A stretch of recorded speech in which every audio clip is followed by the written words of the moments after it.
నేటి దినం కొరకై ఏర్పాటు చేయబడిన పాత నిబంధన వాక్య పాఠముగా ఆదికాండము 20వ అధ్యాయము 1వ వచనం నుండి 18వ వచనం వరకు చదువుకుందాము. అక్కడ నుండి అబ్రహాము దక్షిణ దేశంనకు తరలిపోయి కాదేశుకును షూరుకును మధ్యప్రదేశంలో నివసించి గెరారులో కొన్నాళ్ళు ఉండెను. అప్పుడు అబ్రహాము తన భార్య అయిన శారాను గూర్చి, ఈమె నా చెల్లెలని చెప్పెను. గనుక గెరారు రాజైన అబీమెలెకు శారాను పిలిపించి తన ఇంట చేర్చుకొనెను.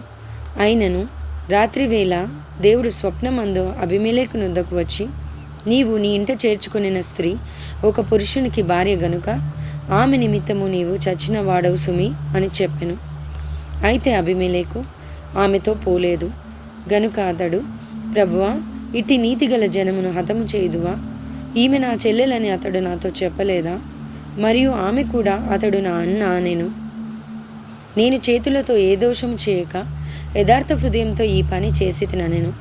అందుకు దేవుడు, అవును, యథార్థ హృదయంతో దీన్ని చేసితివని నేను ఎరుగుదును. మరియు నీవు నాకు విరోధంగా పాపం చేయకుండా నేను నిన్ను అడ్డగించి తిని, అందుకే నేను నిన్ను ఆమెను ముట్టనీయలేదు. కాబట్టి ఆ మనుష్యుని భార్యను తిరిగి అతనికి అప్పగించుము. అతడు ప్రవక్త, అతడు నీ కొరకు ప్రార్థన చేయును, నీవు బ్రతుకుదువు. నీవు ఆమెను అతనికి అప్పగించని ఎడల నీవును నీ వారందరూ నిశ్చయంగా చచ్చిదరని తెలుసుకొనుమని స్వప్నమందు అతనితో చెప్పాను. తెల్లవారినప్పుడు అబీమెలెకు లేచి తన సేవకులందరినీ పిలిపించి ఈ సంగతులన్నీ వారికి వినిపించినప్పుడు ఆ మనుష్యులు మిగుల భయపడిరి. అబీమెలెకు అబ్రహామును పిలిపించి, నీవు మాకు చేసిన పని ఏమిటి? నీవు నా మీదికిని నా రాజ్యము మీదికిని మహాపాతకము తెప్పించినట్లు నేను నీ ఎడల చేసిన పాపమేమిటి? చేయరాని కార్యములు నాకు చేసితివని అతనితో చెప్పెను.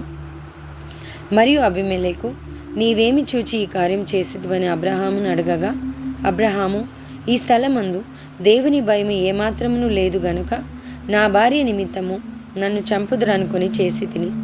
అంతేకాక ఆమె నా చెల్లెలను మాట నిజమే. ఆమె నా తండ్రి కుమార్తె గాని నా తల్లి కుమార్తె కాదు.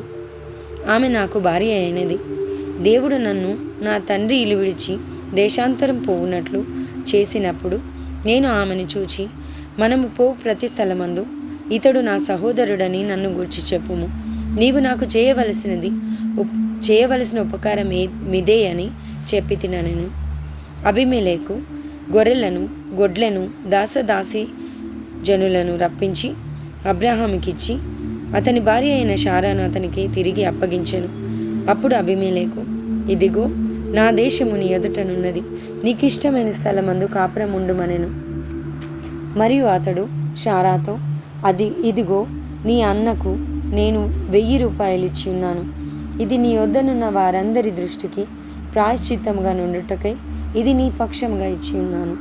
ఈ విషయం అంతటిలో నీకు న్యాయం తీరిపోయినదనెను.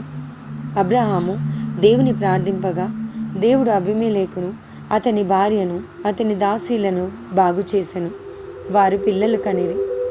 ఏలయనగా అబ్రహాము భార్య అయిన శారాను బట్టి దేవుడు అబీమెలెకు ఇంటిలో ప్రతి గర్భమును మూసి ఉండెను. ఈ పరిశుద్ధ వాక్యము దేవుడు దీవించి ఆశీర్వదించును గాక. ఆమేన్.